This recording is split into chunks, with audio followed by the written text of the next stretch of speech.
오늘 저는 본문을 근거로 우리 여러분의 영성은 어떠하신가요? 6번째 시간 묶임에서 자유케 되는 길 제목으로 하나님의 말씀을 선포하도록 하겠습니다.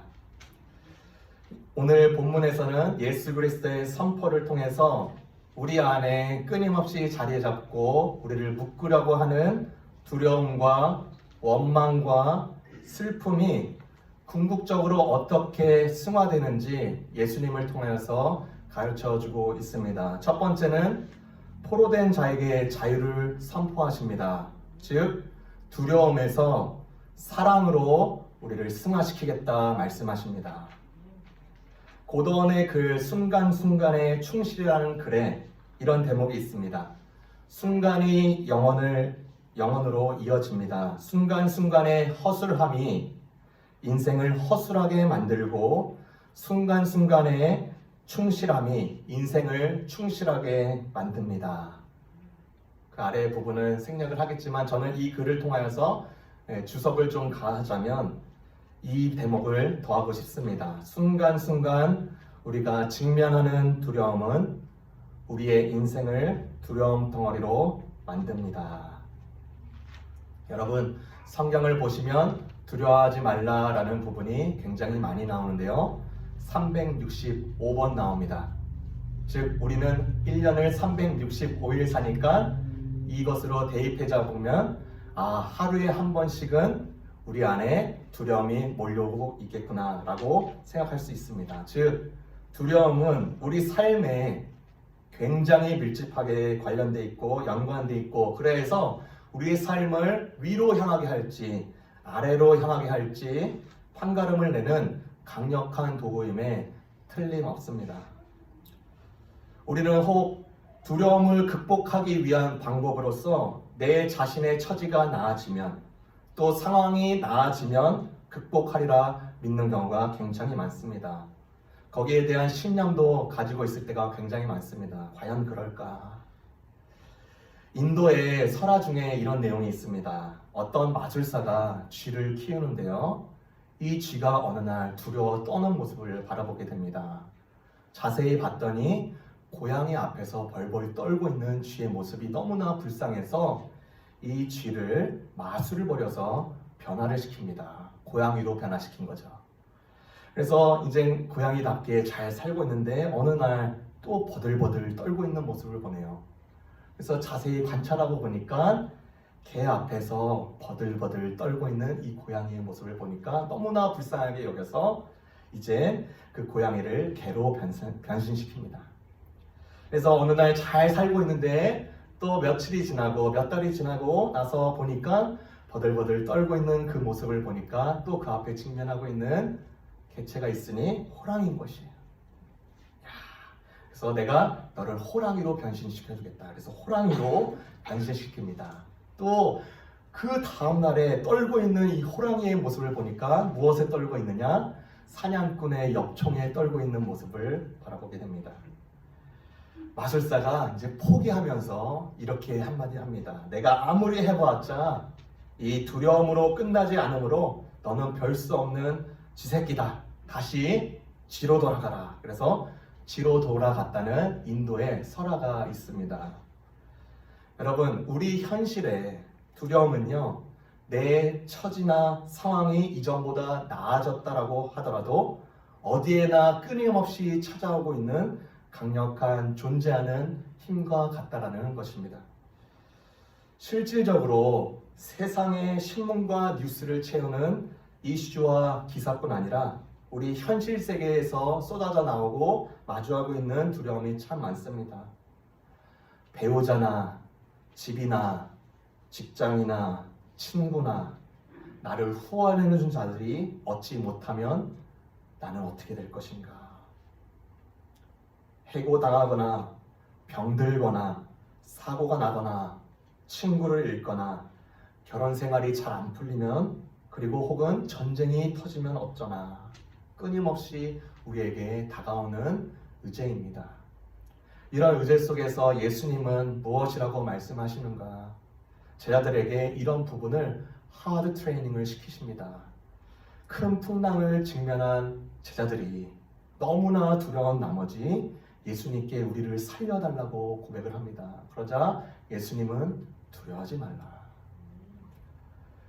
예수님의 시신을 정리하면서 장사를 마무리하려고 하는 여인들에게 그 무덤에 돌이 굴려진 것을 보면서 내시는 말씀이 무서워하지 말아라. 십자가 사건 후에, 부활 후에 다락방에서 문을 걸고 잠가져 있는 두려움에 찬 이 제자들을 향하여서 나타나셨을 때 두려워하지 말아라. 평안해라.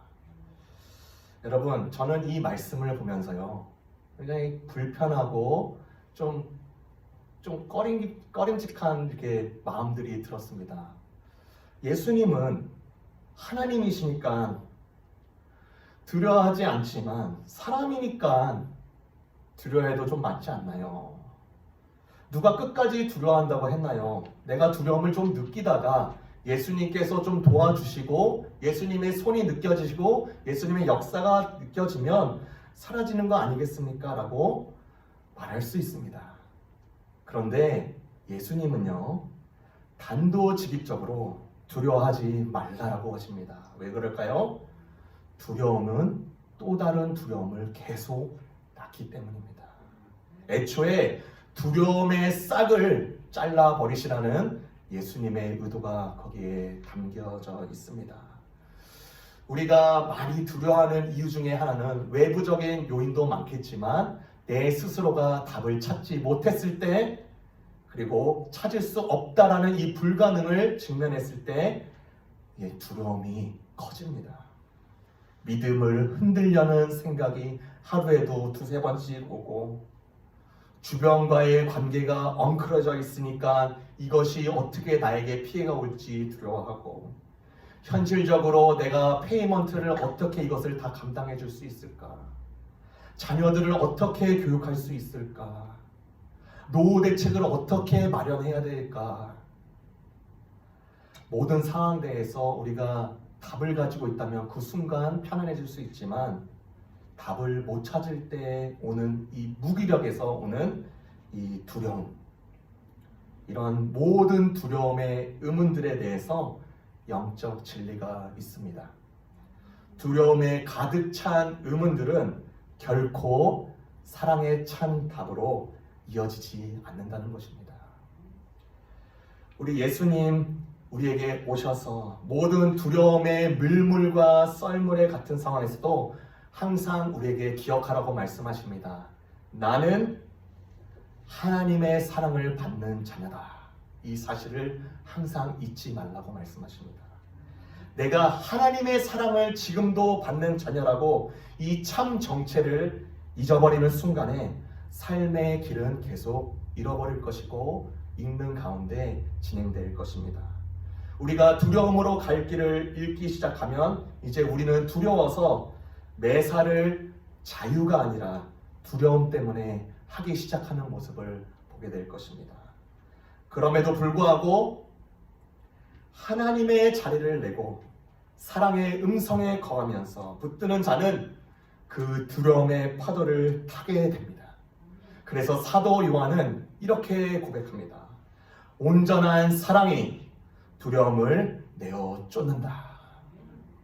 여러분, 아까 두려움의 말씀이 365번 성경에 나오는 것 같처럼 우리 주님 사랑은요, 365일 매 시간, 매 때, 매일 지속되고 있다는 사실을 우리가 끝까지 붙잡아야 되겠습니다.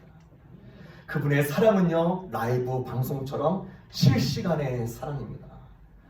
우리가 두려움이 많으면 많을수록 우리가 그때 우리는 근원 대신 이 사랑의 주님을 붙잡아서 두려움을 이기도록 하라고 말씀하십니다. 그의 인성과 그의 성품의 표제어는요, 두 가지로 요약할 수 있는데, 첫 번째 임마누엘, 그리고 불타는 사랑입니다. 임마누엘은 우리와 항상 함께 하신다. 그런데 어떻게 항상 함께 하시는가? 불타는 사랑으로 우리와 함께 하십니다.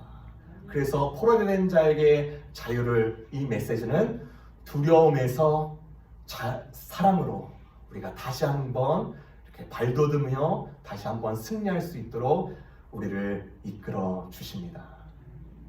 두 번째는요, 눈먼 자에게 다시 보게 하신다라고 말씀하십니다. 무엇에 눈멀었는가?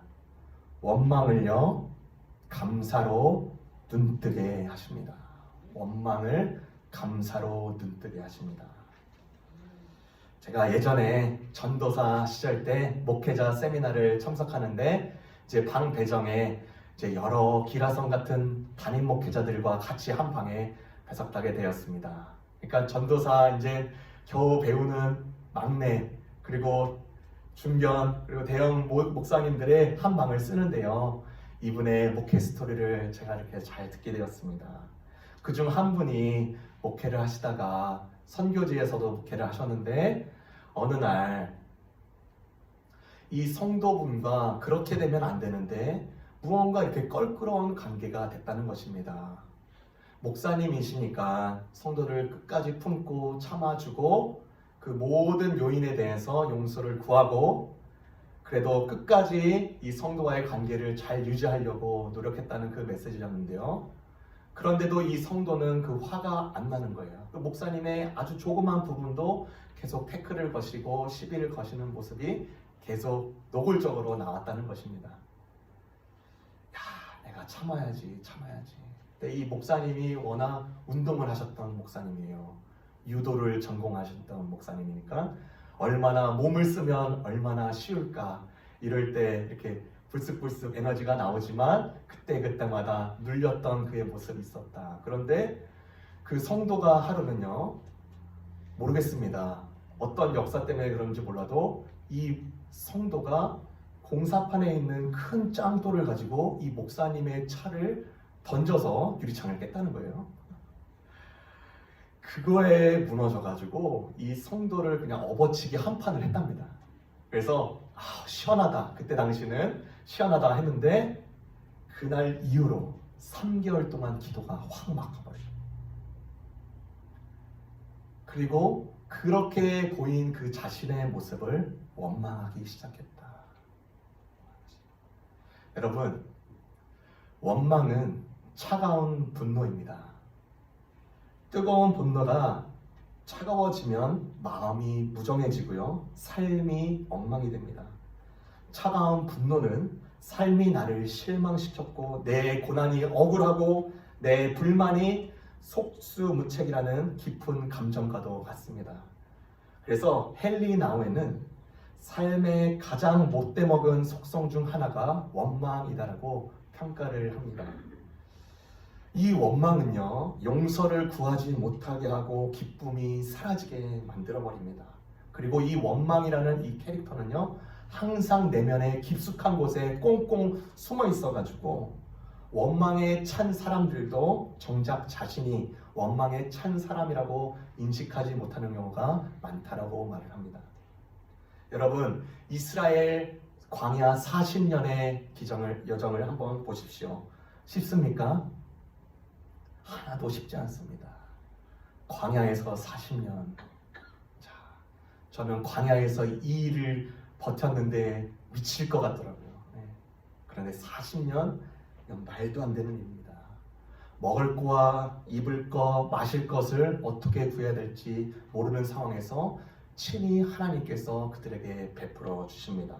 그런데 그렇게 목숨을 부지하면서 광야에서 기적과 같은 이 삶을 부지하고 있는데도 이 사람들의 중심에는 애굽이 그리워지는 것입니다. 애굽에서 먹었던 고기, 애굽에서 마셨던 맛있는 음료, 이것으로 원망을 하기 시작하네요. 그리고 더 나아가서 이제 코앞에 밝혀져 있는 가나안의 땅 입성하기 전에 정탐꾼들의 정탐의 리포트를 듣습니다. 그런데 그 정탐의 내용의 주된 메시지는 우리 가면 죽습니다. 우리 가면 죽어요.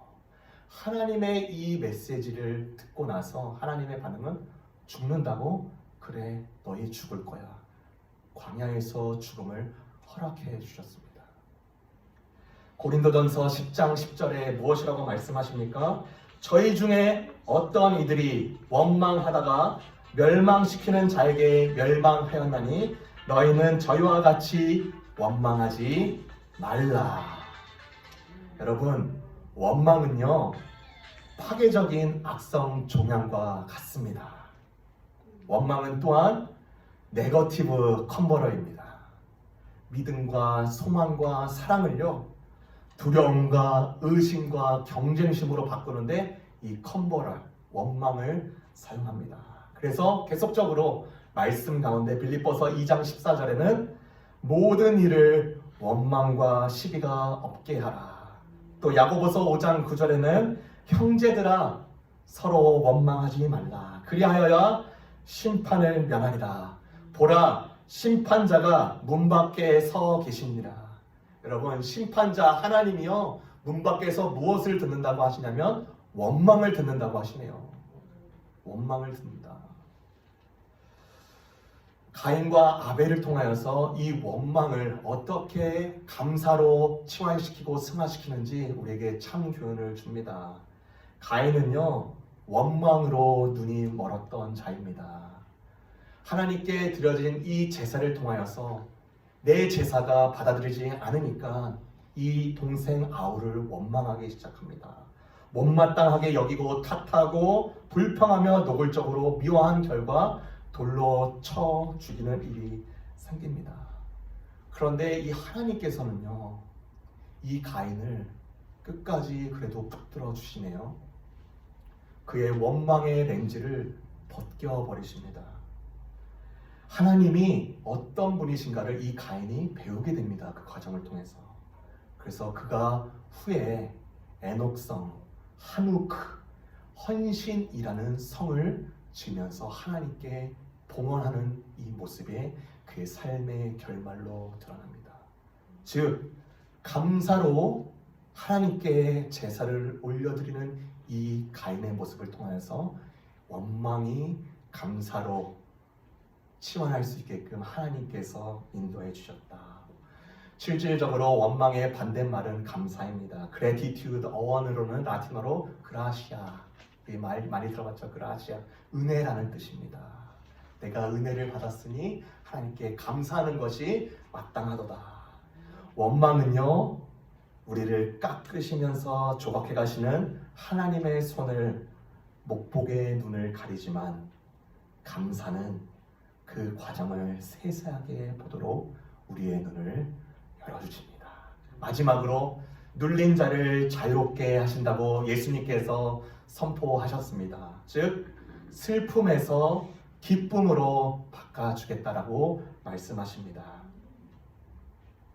여러분, 이어령 전 문화부 장관 그리고 우리 한국 사회의 지성인이었고 그리고 특별히 1988년 서울 올림픽 때 그 굴렁쇠 소년 기억나시죠? 굴렁쇠 소년을 기획했던 분이 이어령 작가고 문화부 장관, 이분이 지난달 2월 26일 날 작고하셨습니다. 그가 2017년 가남 판정을 받습니다. 2017년 가남 판정을 받을 때도 굉장히 덤덤했습니다. 자기의 맞아들이는 이 죽음에 대해서 태연하게 받아들이고 오히려 웃을 수 있고 글을 쓰는 데 전념했던 그분입니다. 그런데 어느 날 자기 새끼 발톱을 깎다가 울음을 터뜨립니다.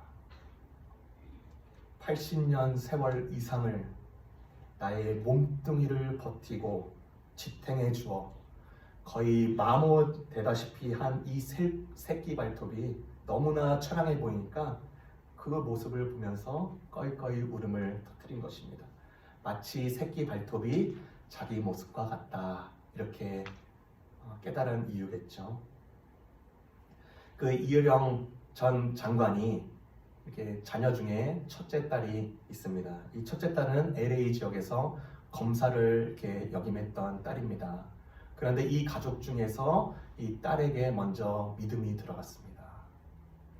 그리고 나서 이 믿음을 전파하려고 아버지에게 매일매일 노크를 하고 복음을 전하고 복음을 전해도 이 마음이 열려지지 않는 거예요. 이어령 이분은요 굉장히 박학다가 진학하는 분이니까 이 예수의 이 모든 일들이 믿어지지가 않는 것입니다. 그런데 10년, 12년이 지나서야 이 딸이 위기에 맞습니다. 위암 판정을 받네요. 위암 판정을 받기 직전에 이 딸 이민아 씨는 목사의 길을 가기로 결정을 합니다. 그래서 그가 남아있는 생에는 복음을 전하다 주님 곁으로 가겠다. 그런데 이 과정에서 이어령 이 전 장관이 이 딸의 신앙의 참 모습을 본 겁니다. 그러면서 하나님께 이렇게 기도를 하는 것이죠.